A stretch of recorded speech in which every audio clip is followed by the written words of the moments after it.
Bismillahirrahmanirrahim. Assalamualaikum warahmatullahi wabarakatuh.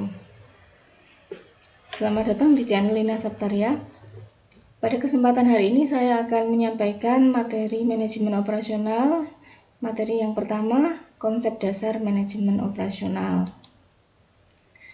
Tujuan pembelajaran hari ini diharapkan mahasiswa mampu menjelaskan manajemen operasional dan ruang lingkupnya. Kemudian mendeskripsikan sejarah perkembangan manajemen operasional, menjelaskan keterkaitan manajemen operasional dengan pengambilan keputusan, menjelaskan perbedaan manajemen operasional barang dengan jasa, menjelaskan tanggung jawab dan peluang karir bidang operasional, dan mendeskripsikan tantangan masa depan bidang manajemen operasional. Untuk yang pertama, kita pahami dulu apa pengertian dan pentingnya manajemen operasional. Manajemen operasional di beberapa literatur ini istilahnya itu berbeda-beda. Ada yang manajemen produksi dan operasi, ada manajemen operasi, ada manajemen produksi, ada manajemen operasional. Ini saya mengambil beberapa, saya bacakan. Manajemen produksi dan operasi menurut Hani Handoko, pengertiannya adalah usaha-usaha pengelolaan secara optimal penggunaan sumber daya atau faktor produksi, tenaga kerja, mesin, peralatan, bahan mentah dalam proses transformasi menjadi berbagai produk berupa barang dan jasa. Kalau menurut Ahyari, manajemen operasi merupakan proses kegiatan untuk mengadakan perencanaan, pengorganisasian, pengarahan, pengkoordinasian dari produksi dan proses produksi. Manajemen operasional adalah penerapan ilmu manajemen untuk mengatur kegiatan produksi atau operasi agar dapat dilakukan secara efektif dan efisien. Manajemen operasional adalah studi tentang pengambilan keputusan dalam fungsi produksi dan operasi. Dari beberapa pengertian ini kita bisa menggarisbawahi istilah-istilah penting di dalam definisi ini ya. Jadi ada efektif dan efisien. Kemudian ada fungsi-fungsi manajemen, ada ini seperti perencanaan, pengorganisasian, pengarahan, pengkoordinasian, ini kan fungsi-fungsi manajemen. Kemudian satu lagi tentang pengambilan keputusan. Ini semua dibahas dalam kegiatan produksi dan operasi. Jadi nanti pembahasannya itu tidak jauh-jauh dari definisi yang telah disampaikan oleh ahli. Nah, perusahaan ini dianggap sebagai satu kegiatan yang di dalamnya itu terdapat sebuah sistem ya. Seperti misalnya departemen-departemen penting atau divisi penting dalam perusahaan ini kan ada 4, produksi, pemasaran, keuangan, dan sumber daya manusia. Nah, produksi ini juga merupakan sebuah sistem ya, karena di dalamnya ada subsistem yang saling kait-mengkait gitu. Nah, kalau didefinisikan, sistem produksi itu adalah satu rangkaian operasi yang mengolah atau memproses input berupa bahan mentah, bahan setengah jadi, part atau komponen rakitan untuk menghasilkan output bernilai tambah atau produk akhir dengan mempergunakan sumber daya dari elemen teknologi seperti mesin, peralatan, fasilitas produksi dan energi, dan elemen organisasi seperti tenaga kerja, manajemen, informasi, dan modal. Nah, di dalam aktivitas sistem produksi ini ada bagian-bagian ya, bagian-bagian yang saling terkait, tadi saya istilahnya subsistem yang terdiri dari desain ini, perencanaan produk, lalu prokur itu pengadaan, produce itu adalah produksi, proses produksi, store itu penyimpanan, biasanya kaitannya dengan gudang, Lalu deliver ini adalah pendistribusian, dan service ini pelayanan kepada konsumen. Nah, masing-masing subsistem ini menjadi input ya, yang di dalamnya ini ada proses manajemen operasi yang di situ tujuan akhirnya adalah menghasilkan nilai tambah selama proses berlangsung. Nah, proses produksi ini selalu berkembang, jadi manajemen operasi itu juga berkembang. Kenapa? Karena adanya output yang sudah dikeluarkan oleh perusahaan, ini nanti pasti akan mendapatkan respon dari konsumen. Nah, ini bagaimanakah responnya, ini menjadi umpan balik untuk selanjutnya melakukan perbaikan secara terus-menerus. Nah, ini sistem produksi menurut Michael Porter. Menurut ahli ya, Michael Porter ini berpendapat bahwa terdapat dua aktivitas dalam perusahaan, di mana itu terdiri dari aktivitas inti dan aktivitas pendukung yang secara bersama-sama itu bisa menghasilkan margin atau nilai tambah. Apa saja aktivitas utama dalam perusahaan? Itu terdiri dari inbound logistik. Ini bagaimana bahan baku itu masuk ke perusahaan ya dengan baik ya, artinya lancar, kemudian juga dengan biaya murah dan sebagainya, yang jelas untuk menghasilkan nilai tambah bagi perusahaan. Nah, operation ini proses produksi, bagaimana proses produksi itu berjalan dengan baik, kemudian terjamin kualitasnya sehingga produk yang dihasilkan ini layak untuk dijual di pasar. Lalu outbound logistik ini bagaimana hasil dari proses produksi itu dijual atau keluar dari perusahaan ini. Jadi logistik, outbound logistik ini bagaimana perusahaan ini menyalurkan produknya ke pasar. Marketing and sales ini terkait dengan bagaimana strategi marketing dan penjualannya. Nah, ini sangat utama ya, marketing and sales ini. Biasanya perusahaan ini punya banyak strategi-strategi itu di sini, di marketing dan sales ini. Karena apa?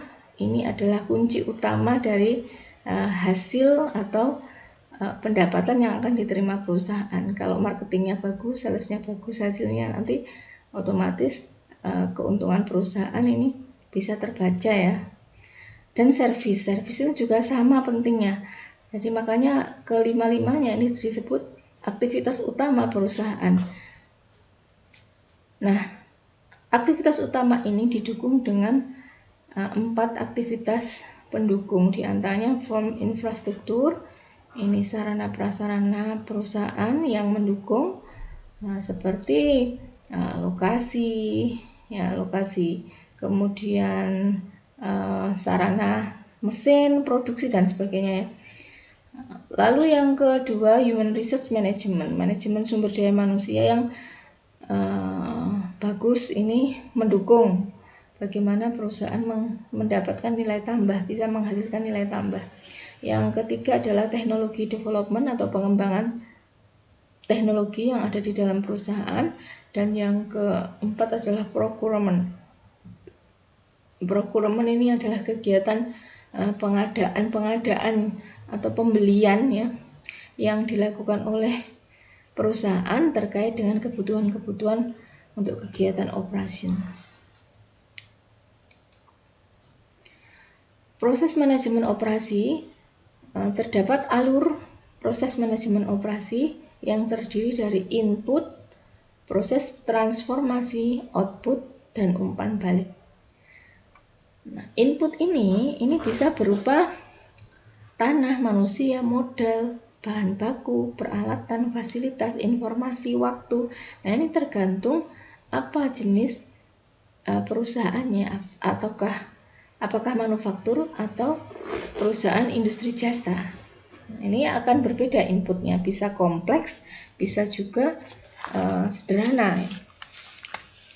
Kemudian proses transformasi ini adalah kegiatan menambah nilai bagi konsumen. Nah, apa hal yang terpenting dalam proses transformasi ini? Ini adalah apa yang menjadi fokus dari manajer operasi atau tugas manajer operasi.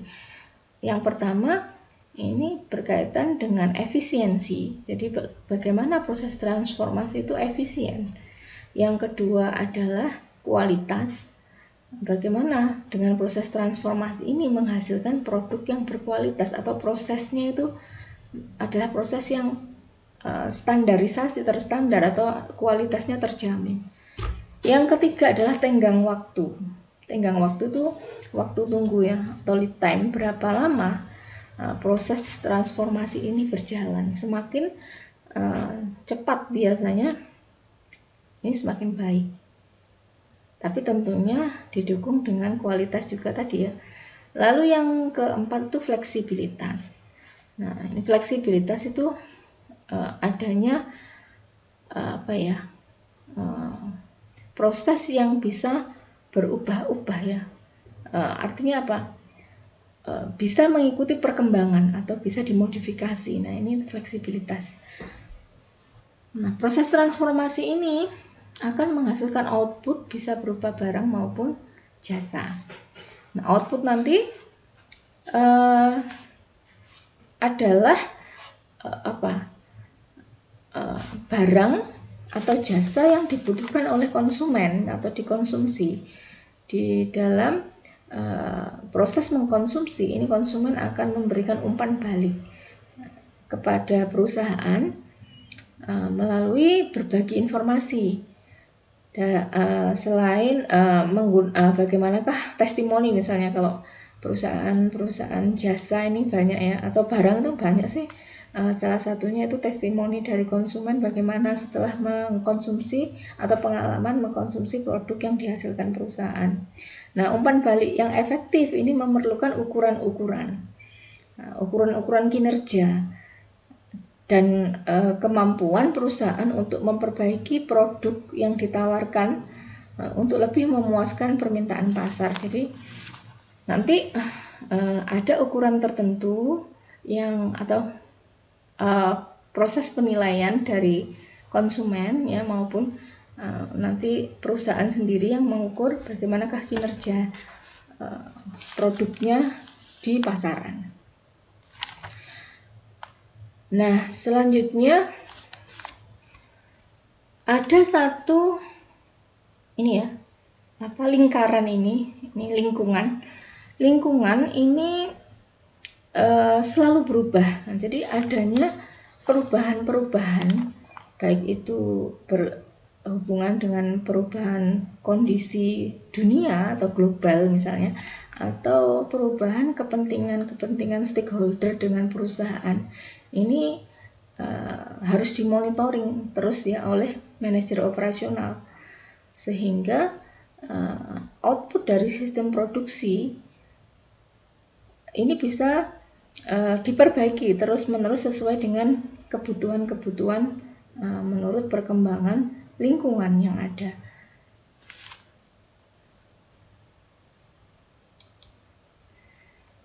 Pentingnya manajemen operasional. Mengapa manajemen operasional penting? Yang pertama, menghasilkan output yang sesuai dengan harapan pasar. Ini tujuannya. Jadi manajemen operasional ini salah satu upaya yang dilakukan oleh perusahaan agar memuaskan kebutuhan pasar terkait dengan produk yang dihasilkan. Lalu yang kedua, mengetahui bagaimana barang dan jasa diproduksi. Yang ketiga, memahami apa yang dilakukan manajer operasi, tugas-tugasnya nih ya. Lalu yang keempat, peluang bagi organisasi untuk meningkatkan profit perusahaan dan memperluas jasa yang diberikan kepada masyarakat.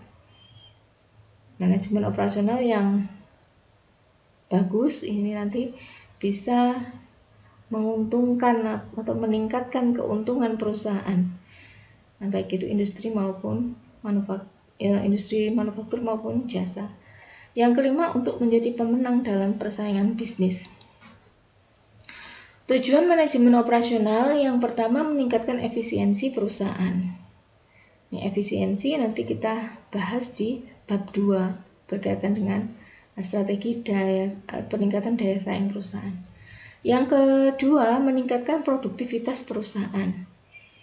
Yang ketiga, mengurangi biaya pengeluaran berbagai kegiatan yang diselenggarakan oleh perusahaan. Ini faktor ekonomi. Yang keempat, meningkatkan kualitas perusahaan. Yang kelima, mengurangi waktu proses produksi perusahaan. Sekarang kita lanjutkan pada bagian kedua, yaitu sejarah perkembangan manajemen operasional. Kita mulai dari tahun 1776. Ini ada tokoh dan pemikiran dari Adam Smith yang menggagas tentang efisiensi berdasarkan spesialisasi buruh. Nah, ini sangat mempengaruhi bagaimana manajemen operasional pabrik waktu itu tentang pembagian tenaga kerja. Ini sesuai dengan spesialisasinya berdasarkan keahlian dari tenaga kerja untuk mencapai efisiensi. Jadi fokusnya adalah efisiensi. Selanjutnya pada tahun 1800 ini ada tokoh Eli Whitney, ahli manajemen yang mempopulerkan konsep standarisasi dan pengendalian mutu dengan menghasilkan produk yang dibongkar pasang untuk jenis produk senjata yang dapat dijual dengan harga tinggi. Ini pemikiran ahli pada zaman itu ya, tahun 1800. Tahun berikutnya 1832 muncul pemikirannya Charles Babbage tentang pembagian tenaga kerja, penugasan berdasarkan keterampilan. Nah, ini pengembangan dari pemikirannya Adam Smith ya, tadi ada pembagian tenaga kerja, ini dikembangkan dengan upah buruh ya. Pengembangannya ada di upah buruh dibayar sesuai dengan keahlian yang diperlukan untuk aktivitas yang sedang dikerjakan. Jadi efisiensi itu ditambah itemnya atau variabelnya yang berupa upah buruh. Selain ada pembagian tenaga kerja, ada penugasan berdasarkan keterampilan. Selanjutnya di tahun 1881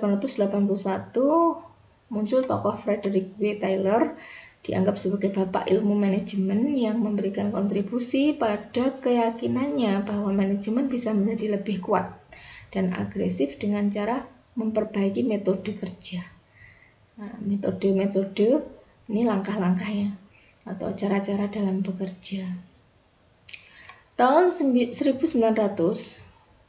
Frederick W. Taylor mengungkapkan gagasan tentang penerapan ilmu pengetahuan dalam pengelolaan pabrik dengan mengembangkan teknik-teknik produksi berdasarkan analisis ilmiah atau scientific management, contohnya time study and work, studi waktu dan kerjanya.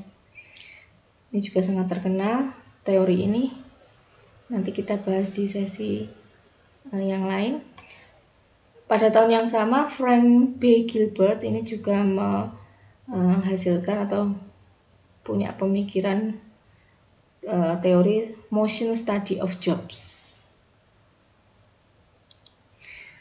Selanjutnya di tahun 1901, Henry L. Gantt ini memiliki teori tentang scheduling technique for employee. Jadi pada waktu itu fokusnya ini scheduling teknik for employee, mesin, and job.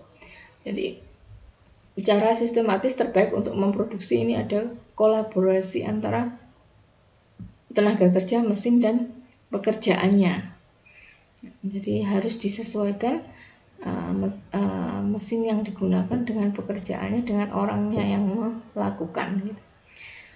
Kemudian perkembangan di tahun selanjutnya 1913, Henry Ford dan Charles Sorensen berhasil memadukan pengetahuan mereka akan komponen yang distandarisasi dengan lini produksi, sehingga memberikan sumbangan penting tentang mail order. Jadi awal-awal dulu ya, ordernya pakai email, pakai mail ya. Itu sudah ada perkembangan internet. Selanjutnya tahun 1915, F.W. Harris itu pemikirannya adalah adanya economic lot size for inventory control atau penyimpanan persediaan dalam jumlah besar. Pada tahun berikutnya 1927, Elton Mayo tokohnya ini mengusung teori human relation atau hubungan manusia, the Hawthorne Studies atau perilaku individu dan kelompok. Bagaimana fokus manajemen operasional perusahaan ini memperhatikan perkembangan perilaku individu dan kelompok yang mendukung kinerja perusahaan. Pada tahun selanjutnya 1930, masih tokohnya Elton Mayo ini menggagas tentang motivasi dan kepuasan kerja buruh merupakan faktor utama dalam penentuan kinerja. Kebutuhan buruh secara ekonomi dan sosial diperhatikan, tingkah laku manusia terhadap pekerjaannya. Jadi Elton Mayo itu menggagas manajemen sumber daya manusia ya. Jadi menjadi teori awal yang digagas oleh Elton Mayo ini terkait dengan manajemen sumber daya manusia nanti. Tahun berikutnya 1940, BMS Blackett dan kawan-kawan mengusung teori Operation Research Application, aplikasi riset operasi dalam manajemen operasional pabrik atau manufaktur. Pada tahun 1946, tokohnya John Mauchly and J.P. Eckert konsep atau pemikirannya tentang digital komputer, penggunaan komputer dalam sistem perencanaan, penjadwalan, pengawasan, dan otomasi. Tentunya ini sangat berpengaruh bagaimanakah model operasional pabrik ya pada tahun 1946 yang di situ sudah menggunakan kecanggihan komputer untuk perencanaan, penjadwalan, untuk manajemen pabriknya. Lalu di tahun 1947, setahun berikutnya, ini G.B. Danzig dan tokoh-tokoh lain ini menggagas linear programming ya. Program linear ini bagian dari riset operasi. Ini dibahas lengkap di mata kuliah riset operasi. Pada tahun 1950 selanjutnya Charnes W.W. Cooper ini mengusung pemikiran tentang mathematical programming nonlinear stochastic. Di tahun 1951, Sperry Univac menggagas pemikiran tentang mathematical programming nonlinear dan stokastik dikembangkan lagi ya, maksudnya dikembangkan lagi setiap tahun tokoh-tokohnya itu bertambah ya. Pada tahun 1960, L. Cumming, L. Porter pemikirannya adalah organizational behavior, studi people at work. Ini hampir sama dengan Mayo tadi pemikirannya, menggagas tentang perilaku manusia di dalam bekerja. Di tahun 1970 ada W. Skinner dengan pemikiran integrating operation into overall strategy and policy. Fokusnya pada strategi dan kebijakan yang terintegrasi, khususnya fungsi operasi. Di tahun 1970, manajemen produksi berubah nama menjadi manajemen operasi. Ini produksi berkembang menjadi pengelolaan produk, pelayanan, dan jasa. Sejak tahun 1970 ini fungsi operasi muncul. Jadi namanya awalnya kan hanya manajemen produksi gitu yang pertama. Kemudian berkembang, akhirnya ada istilah operasi itu. Nah, fungsi operasi ini menjadi bagian dari strategi usaha yang menentukan keunggulan bersaing perusahaan. Nah, di mana waktu itu industri jasa sudah mulai banyak yang berkembang. Nah, banyak persaingan bisnis pada industri jasa ini besar ya, khususnya di Amerika. Ini banyak waralaba bidang jasa itu. Di tahun 1980, W.E. Deming and J. Juran mengusung pemikiran tentang quality and productivity application from Japan. Waktu itu Amerika bersaing dengan Jepang. Ada teori strategi bisnis yang memfokuskan pada kualitas dan produktivitas. Di tahun 1990 muncul keunggulan dalam persaingan berdasarkan ketepatan waktu. Ini kalau perkembangan konsepnya yang sekarang itu JIT ya, just in time.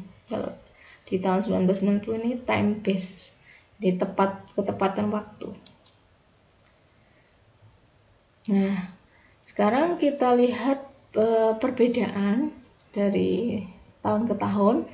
Nah, kalau dilihat dari fokus manajemen operasional pada perusahaan-perusahaan ya, ini perkembangan dari tokoh-tokoh tadi.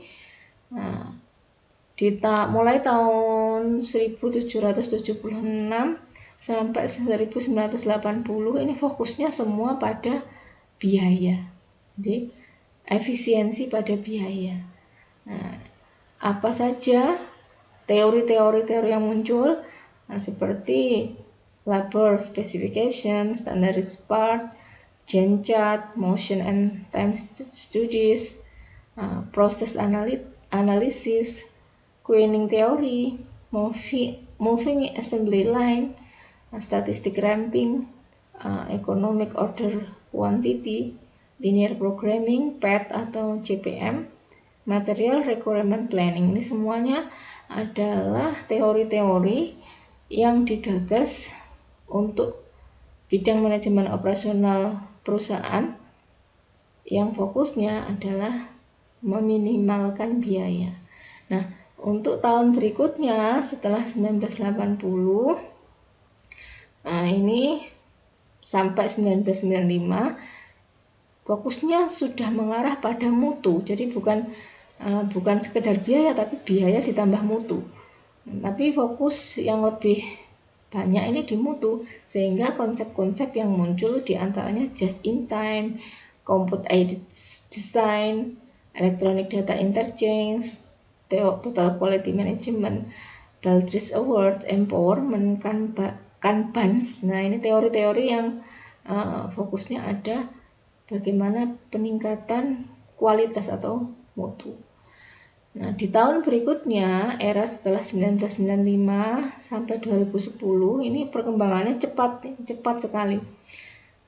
Fokusnya pada customization, di mana itu perusahaan-perusahaan ini sudah globalisasi, yang memperhatikan globalisasi, internet, resource planning, linear organization, learning organization, organisasi pembelajar ini. International Quality Standards, finite scheduling, supply chain management, agile manufacturing, e-commerce. Ini adalah teori-teori strategi-strategi pengembangan manajemen operasional bisnis perusahaan ya, baik itu manufaktur maupun jasa. Kontribusi tokoh-tokoh manajemen operasional. Dari sekian banyak tokoh ini tadi sekilas itu sudah dijelaskan siapa tokohnya, apa pemikirannya. Nah, apa kontribusi yang perlu digarisbawahi ya bagi kita. Yang pertama, pembagian tugas dalam pekerjaan. Ini masih dipakai sampai sekarang. Jadi ada job description itu ya, yang sampai sekarang ini tetap di bawahnya struktur organisasi biasanya ada job pembagian tugas atau pekerjaan. Yang kedua, pembakuan bagian-bagian atau standarisasi masih dipakai sampai sekarang. Ada standarisasi produksi, standarisasi label gitu ya, standarisasi banyak. Lalu yang ketiga, revolusi industri, inti dari substitusi tenaga kerja dengan mesin. Ini masih tetap langsung sampai saat ini ya, bahwa manusia dan mesin ini adalah berinteraksi untuk menghasilkan nilai tambah. Yang keempat, kajian ilmiah tentang pekerjaan berdasarkan pada metode ilmiah dapat digunakan untuk mengukur kinerja secara ilmiah. Pengukuran kinerja nanti kita bahas di sesi yang lain. Yang keempat, hubungan manusiawi. Mengakui pentingnya motivasi dan unsur manusia pada desain pekerjaan. Selanjutnya, model keputusan digunakan untuk mengkaji sistem yang produktif dalam bentuk matematis. Yang terakhir ya, komputer telah merubah bidang manajemen operasi. Penggunaan komputer yang efektif merupakan bagian yang sangat penting dari bidang manajemen operasi. Karena ini perkembangan teknologi terutama komputer ini sangat mempengaruhi proses ya manajemen operasional. Masuk pada materi ketiga, keterkaitan manajemen operasional dengan pengambilan keputusan. Menurut Krajewski-Richman, jenis keputusan manajemen operasional itu ada 5. Yang pertama, strategi choice atau strategi operasional. Lalu proses ini meliputi proses manajemen, perencanaan proses bisnis, dan manajemen teknologi. Lalu quality, TQM, statistical process control. Lalu yang keempat, capability, location, dan layout. Yang kelima, operation decision, keputusan operasi meliputi supply chain management, forecasting, inventory management, aggregate planning, resource planning, land system, scheduling. Nah, ini istilah-istilah ini memang perlu dibaca lagi ya. Harus membaca beberapa literatur yang lain untuk memahami istilah-istilah ini. Ini kan kita masih baru ya nih ya. Kayak forecasting itu apa? Tapi nanti kita akan membahas di pertemuan-pertemuan berikutnya tentang istilah-istilah ini. Terutama juga bagaimana prosesnya ya. Kayak forecasting ini kan ada prakteknya nanti. Desain sistem dan operasi sistem. Ada 2 istilah ya, desain sistem, operasi sistem. Apa itu desain sistem? Melibatkan keputusan yang berkaitan dengan kapasitas sistem, lokasi geografis fasilitas, susunan departemen dan penempatan peralatan dalam struktur fisik, perencanaan produk dan jasa, serta pengadaan peralatan. Desain sistem merupakan jenis keputusan strategis. Tadi sudah dijelaskan di awal ada beberapa jenis keputusan yang dibuat oleh manajer operasional. Salah satunya ada keputusan strategis. Kemudian juga ada keputusan taktis. Nah, ini operasi sistem merupakan jenis keputusan taktis dan operasional. Nah, operasi sistem ini adalah keputusan tentang manajemen karyawan, perencanaan dan pengendalian persediaan, penjadwalan, manajemen proyek, serta jaminan mutu. Keputusan manajer operasional, ini ada 10 keputusan utama ya manajer operasional itu. Yang pertama, desain barang dan jasa. Tadi sudah saya jelaskan di awal, tadi sistem produksi itu dimulai dari desain produk. Nah, desain barang dan jasa, keputusan ini menyangkut sebagian besar proses transformasi yang akan dilakukan. Jadi keputusan operasional berikutnya tergantung pada keputusan desain. Bagaimana perencanaan desain awalnya. Ya, misalnya jasa, ini jasa yang seperti apa? Nah, ada banyak jenis layanan jasa ya. Nah, contoh misalnya pembelian tiket, tiket kereta api, ini dulunya itu belinya harus di lewat stasiun kereta api ya, loket.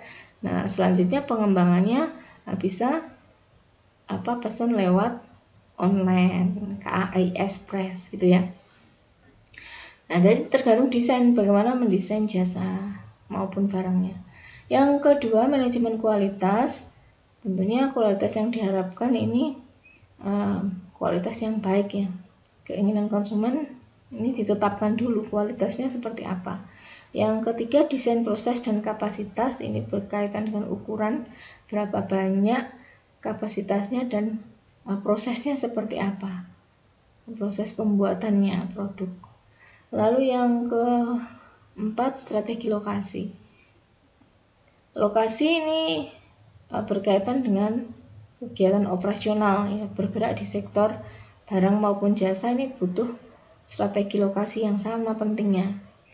Yang kelima, strategi layout. Layout itu tata letak. Ini harus efisien, artinya tidak ada pemborosan terkait dengan tata letak. Tata letak di pabrik ini biasanya. Terus yang ke-6, ini 6 ya, maksudnya ini nomornya menjadi bulat ini. Yang ke-6 adalah sumber daya manusia dan desain pekerjaan. Ini berkaitan dengan bagaimana mengelola SDM bagian produksi. Jadi ini penting sekali sumber daya manusia ini dan desain pekerjaan yang pas itu dibuat oleh manajer operasional sehingga sistem produksi berjalan dengan lancar. Yang ketujuh, manajemen rantai pasokan. Nah, ini ada mata kuliah khusus ya mempelajari ini. Nah, manajemen rantai pasokan ini adalah integrasi antar rantai. Rantai ini atau jaringan itu terdiri dari banyak perusahaan-perusahaan yang berhubungan dengan manufaktur. Yang ke-8, manajemen persediaan. Yang ke-9 ini penjadwalan, dan yang ke-10 adalah pemeliharaan.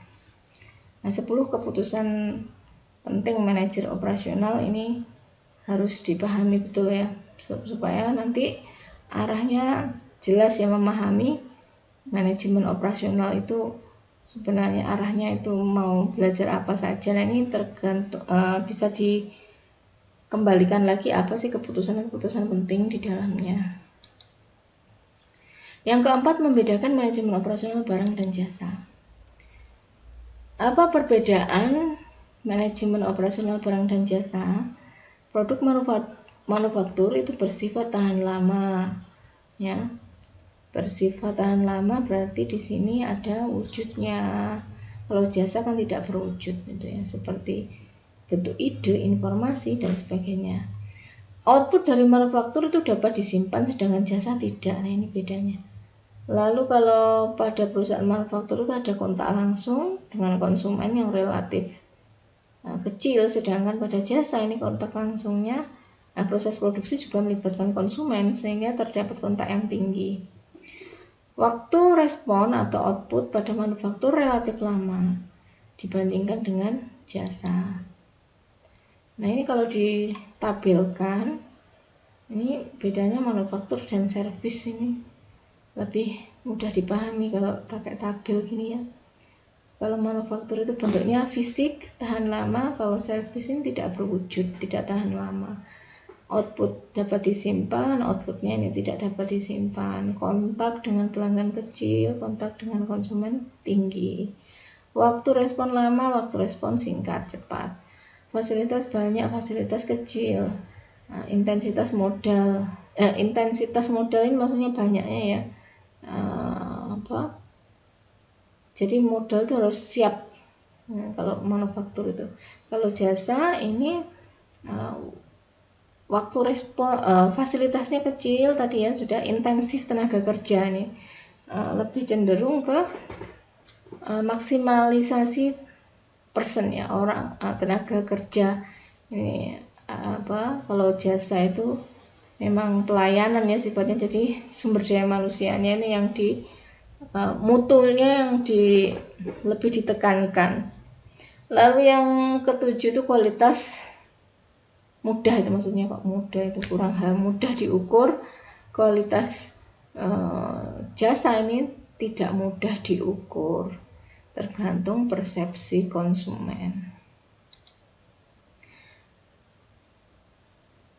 Persamaan manajemen operasional barang dan jasa, kedua tipe sama-sama menawarkan produk yang jelas ya, produk itu bisa barang bisa jasa. Input manufaktur maupun jasa dapat disimpan, inputnya yang dapat disimpan ya. Jadi kalau misalnya katakan misalnya layanan bank gitu ya, jasa ini kan inputnya yang bisa disimpan apa ya, misalnya buku tabungan gitu ya, bisa disimpan. Memfokuskan kepada kepuasan pelanggan, dua-duanya sama, fokusnya pada kepuasan pelanggan. Yang kelima, tanggung jawab dan peluang karir bidang operasional. Banyak sekali tanggung jawab manajer operasional itu. Yang pertama, mengelola dan meningkatkan efektivitas dan efisiensi proses perusahaan, jelas ya. Yang kedua, memangkas habis biaya-biaya operasi yang sama sekali tidak menguntungkan perusahaan. Jadi yang pemborosan ini dibuang ya. Gimana efisiensi biaya tadi sudah dijelaskan landasannya itu di sejarahnya. Yang ketiga, meneliti teknologi baru dan metode alternatif efisiensi. Seperti kita ketahui bahwa kita memasuki zaman digital, jadi teknologi ini terus berkembang ya. Ini adalah metode alternatif efisiensi. Bagaimana hemat waktu ya, hemat tenaga, hemat biaya. Mengawasi produksi barang dan atau penyedia jasa, monitoring. Lalu juga monitoring tata letak operasional, tadi layout ya, persediaan dan distribusi barang. Membuat atau merencanakan pengembangan operasi dalam jangka pendek maupun panjang. Contohnya nanti pengembangan produk baru gitu ya, perencanaan dan pengembangan. Yang selanjutnya, meningkatkan sistem operasional, proses dan kebijakan dalam mendukung visi dan misi perusahaan. Selanjutnya, melakukan pertemuan rutin dengan direktur eksekutif secara berkala, ini khususnya jika ada proyek gitu ya. Ini pasti manajer operasional itu selalu koordinasi terus ya dengan direktur. Melakukan pencarian cek untuk biaya agen. Pencairan cek. Nah, jadi selain berhubungan dengan teknis operasi, ini ada hubungannya dengan bagian keuangan ya. Jadi manajer operasional itu tidak lepas dari fungsi manajer yang lain seperti manajer keuangan, manajer pemasaran. Nah, ini dan manajer SDM sama. Nah, seluruh manajer itu berkomunikasi, berkoordinasi dengan manajer operasional. Terutama ini kaitannya sama mewujudkan kepuasan konsumen. Lalu mengatur anggaran dan mengelola biaya, yang terutama fokus di produksi dan mengelola program jaminan kualitas. Sekarang karirnya, apa sih peluang karir bidang operasional? Anda bisa menjadi manajer pabrik. Nah, biasanya manajer pabrik itu harus punya keahlian dalam perencanaan produksi, manajemen pembelian, manajemen persediaan, termasuk pengelolaan karyawan di bagian operasional maupun pengelolaan sumber daya lainnya yang dipergunakan di pabrik. Nanti Anda bisa jadi manajer pabrik, Anda juga bisa jadi direktur pembelian. Ini keahliannya apa? Direktur pembelian ini harus memahami fungsi pembelian, harus memahami program-program penjualan, lalu juga membuat hubungan yang baik ya, keterkaitan supplier sampai distributor, ada integrasi ini biasanya, lalu mengkoordinasikan aktivitas operasi, ini direktur pembelian. Bisa juga menjadi manajer mutu, ini berkaitan dengan bagaimana menghasilkan produk yang berkualitas ya. Lalu konsultan perbaikan proses, bisa manajer dan perencana rantai pasokan. Dan ini punya keahlian ya, keahliannya manajer dan perencana rantai pasok itu diantaranya ini tentang material requirement planning ya, perencanaan kebutuhan material. Lalu juga supply chain manajemen rantai pasok, teknologi komunikasi canggih dalam dunia bisnis, ini salah satunya ERP. Ini dibahas di mata kuliah manajemen rantai pasok, termasuk di dalamnya ada konsep penjadwalan dan persediaan. Yang keenam, ini terakhir ini, tantangan masa depan bidang manajemen operasional. Ada 9. Jadi manajemen operasional itu punya tantangan terus ya, karena apa? Ya perkembangan manajemen operasional dipengaruhi oleh perubahan lingkungan, kondisi. Yang pertama ini ada internet.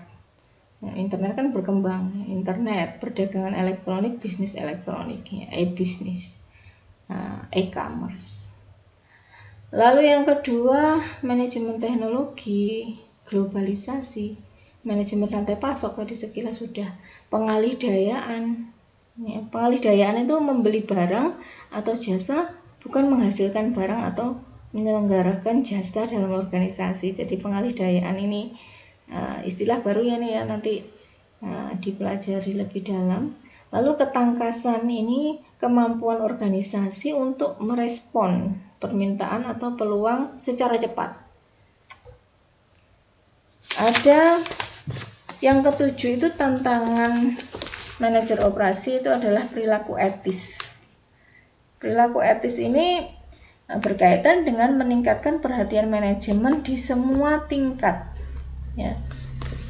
Jadi mengedepankan perilaku yang etis ini, bagaimanakah perusahaan itu mengelola perusahaan dengan filosofi di mana masing-masing pihak yang berhubungan atau stakeholder yang berhubungan dengan perusahaan ini diperlakukan secara etis ya, sesuai dengan harapan-harapannya. Lalu Six Sigma ini proses untuk mengurangi biaya, memperbaiki mutu, dan meningkatkan kepuasan pelanggan. Yang ke-10 produksi ramping, ini adalah sistem yang menggunakan jumlah minimal sumber daya untuk menghasilkan barang yang bermutu tinggi dan jumlah besar dengan beberapa variasi. Ini adalah produksi ramping, ini istilahnya adalah lean production. Istilahnya sangat banyak, jadi harapannya mahasiswa membaca ya dari berbagai sumber untuk memahami istilah-istilah yang belum paham nih ya. Ini sangat penting. Kenapa? Karena pemahaman di awal ini bisa mendukung untuk pembelajaran sesi berikutnya pada materi bab selanjutnya. Demikian yang bisa saya sampaikan. Terima kasih atas perhatiannya. Semoga bermanfaat. Saya akhiri, wassalamualaikum warahmatullahi wabarakatuh.